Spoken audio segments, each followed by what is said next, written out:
So what we're going to be doing today, we'll be heading downriver. We'll be going down a little over 32 miles. We'll be going into Dead Horse State Park, into Canyonlands National Park. We'll make several stops on our way down. I'll point out some different things of interest to you guys. If you have any questions, ask me. I'll try to answer them.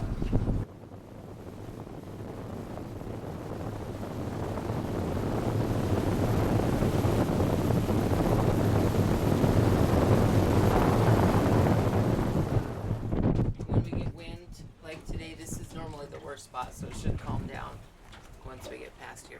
But for those of you on this side of the boat, if you look right up here, you can see an arch. Those of you on this side will spin around for you in just a moment, so everybody gets a good opportunity to see this. These poison spider face. If you fly over the top of this rock, you can see that this whole section where the arch is all uplifted like the body of a spider.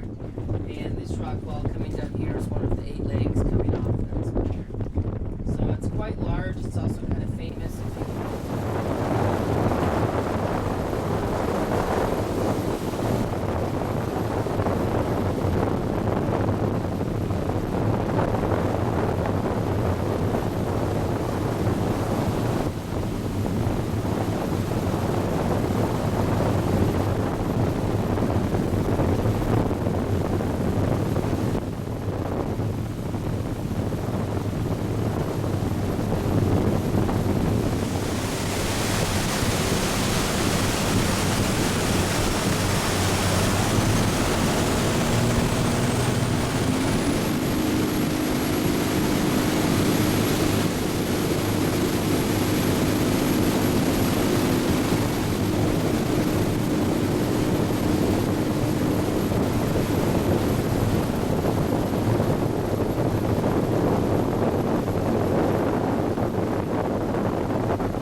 coming into view over here.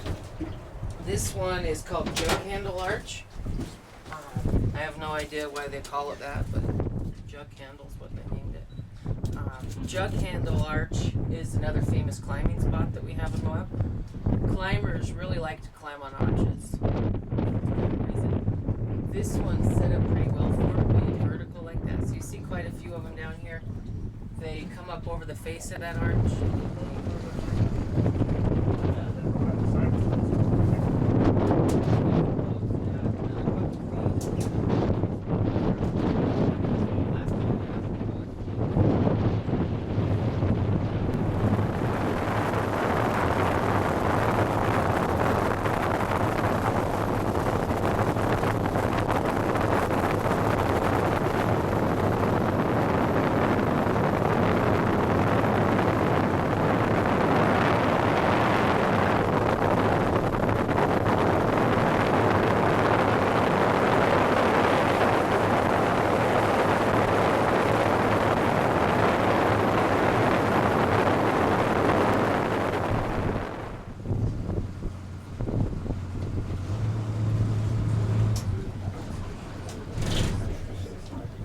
So we have a few buildings coming up here on the bank of the river.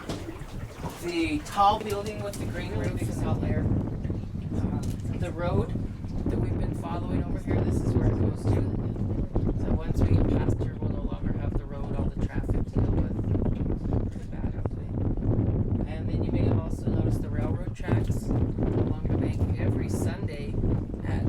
rock, a train comes down, picks up a little potash, and that's a pretty beautiful place. They'll come out and watch it go by and wave to it.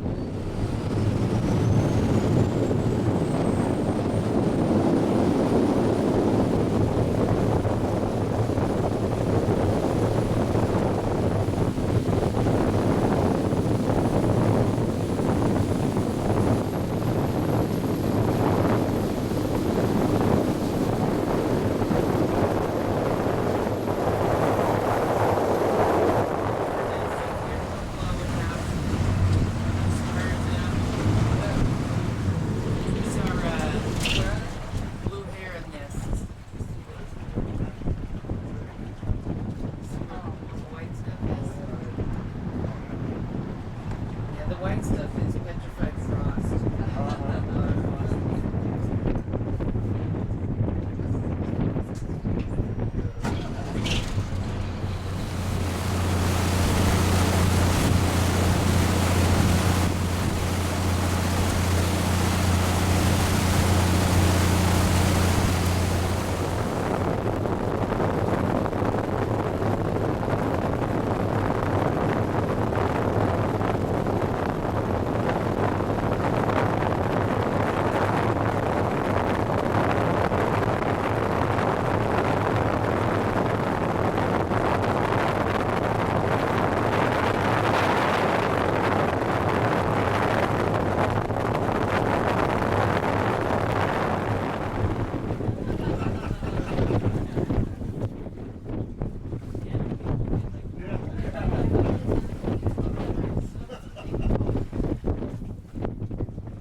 Alright guys, if you look right on top of the cliff up here, nice flat cliff towards the right hand side of the flat part, you can see a little car parked up there. Jeep or Hummer, some kind of white vehicle up there.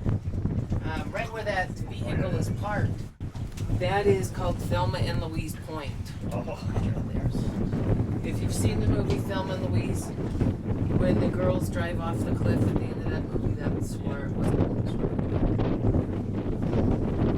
Most people think that was filmed in Arizona because in the movie the girls are running from the cops. They almost drive off this cliff, they stop, kick up a bunch of dust, and that's where the movie ends. Right there. So.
river makes almost a 90-degree turn right there, so a lot of trees got stuck in the flood right through here. And another reason they're hard to find is because they're normally hauled off before people can see them. Petrified wood goes for about $40 a pound, depending on quality, so people like to take it home with them. It's protected here, it's in the state park, and there's no way to get it out really except by boat, so most of it's stuck around over the years. The State Park Service said if you guys wanted, you could have either one of these two pieces right here. Ready?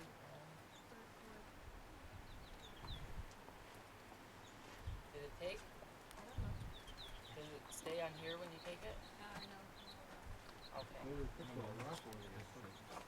Rock is stuck in the wall, you're stuck in the wall. I pushed it muscle point before they filmed that movie. There's a lot of those.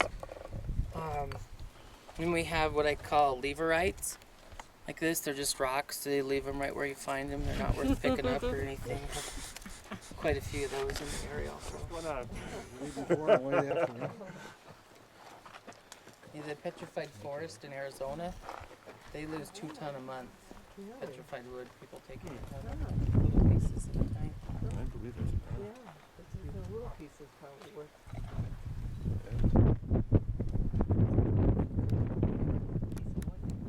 that's a big one. Big one. You see that, Trish? It's neat, isn't it? Where's the wall? I don't know why the mud doesn't.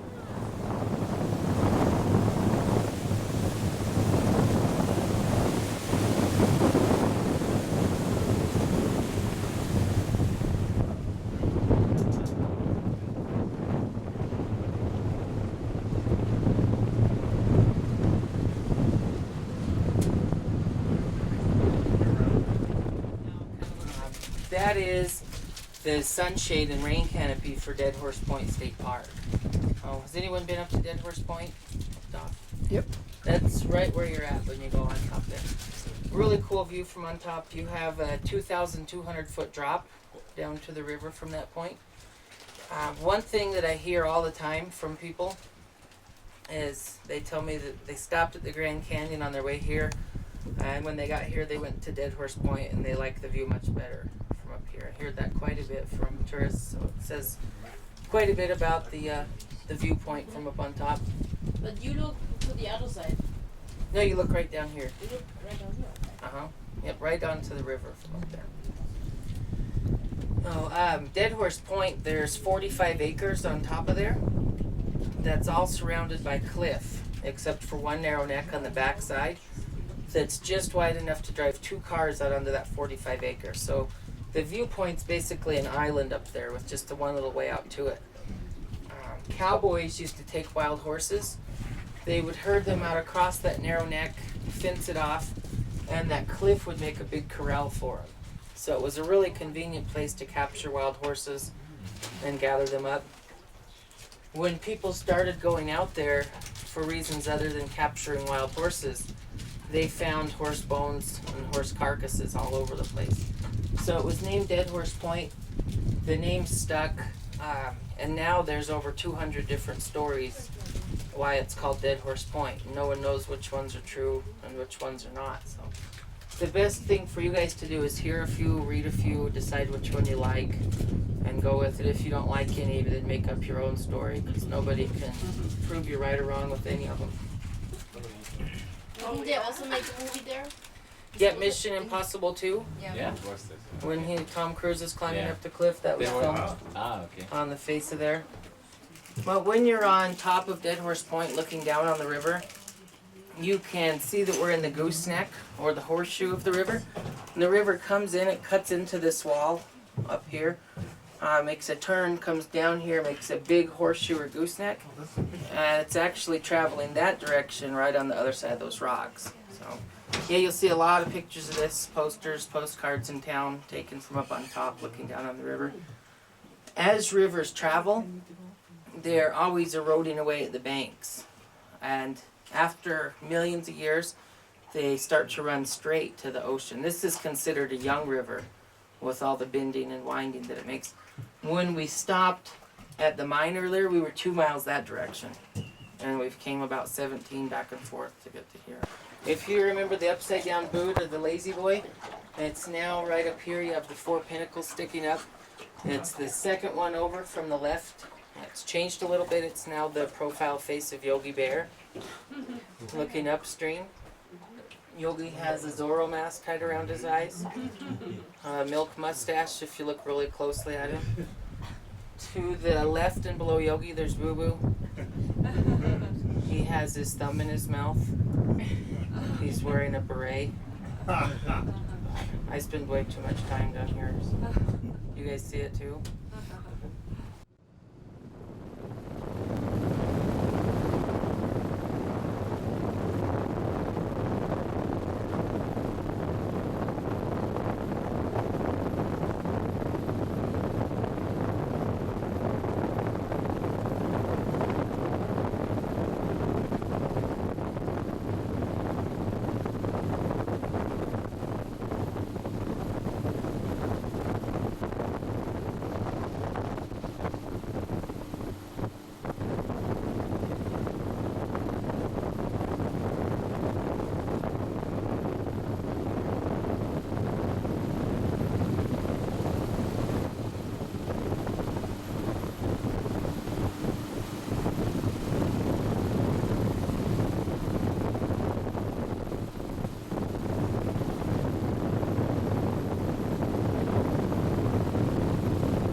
We're actually in the Needles district of Canyonlands National Park on this side, and Island in the Sky district on this side. If you travel about 40 miles south of Moab and you take the Needles anti-line overlook exit, that's the cliff you'll end up on looking down on the Needles district of the park. They're doing a few different movies in Moab right now. One of them is called 123 Hours, which is the story of a guy who went climbing in Island in the Sky district of the national park. While he was climbing, a rock fell on his arm, and he trapped him there. After about a week, he cut his arm off with his pocket knife. That actually happened in this canyon right over here. So this is called Langford Canyon, where the guy cut his arm off here. Lots of people talking about that story right now because they're making that movie. One thing you don't hear a lot about with that story is the guy that cut his arm off was actually fined by the Park Service when he got out because he had none of the permits required to be down here. So he actually got in trouble after he went through that whole ordeal. You guys had to pay 8 different fees to come on this trip today. You had to pay for a state park, a national park, the Bureau of Land Management, the Forest Service, tons of different fees. This guy didn't do any of that stuff. So that's also one of the reasons he had to go through such drastic measures to get out, because they knew nobody was going to come looking for him. But now he has a book and a movie. I've heard that he's going to start his own line of cutlery. I don't know if that's true. A few people. That's a bad one, isn't it? I normally don't tell that one. Anyways, guys, we should probably turn around and head back. If we don't get back at 5, they start to worry about us. So we should probably head back up.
that little section of ropes up on top, that's left there at all times. They don't want everybody that comes down here climbing, hammering and stuff in there, so they'll leave that there, and they'll use it. She's probably with a whole group of people. They'll all use that one rope coming up and back down through. 80% of climbers that you see now are women. A lot more women climbers than men. A few years ago it was mainly a guy sport, and now it's mainly women that you see doing it. Most climbers, even guys, say that women are much better at it because they're lighter weight, more flexible, agile. I've also heard it's because women are crazy.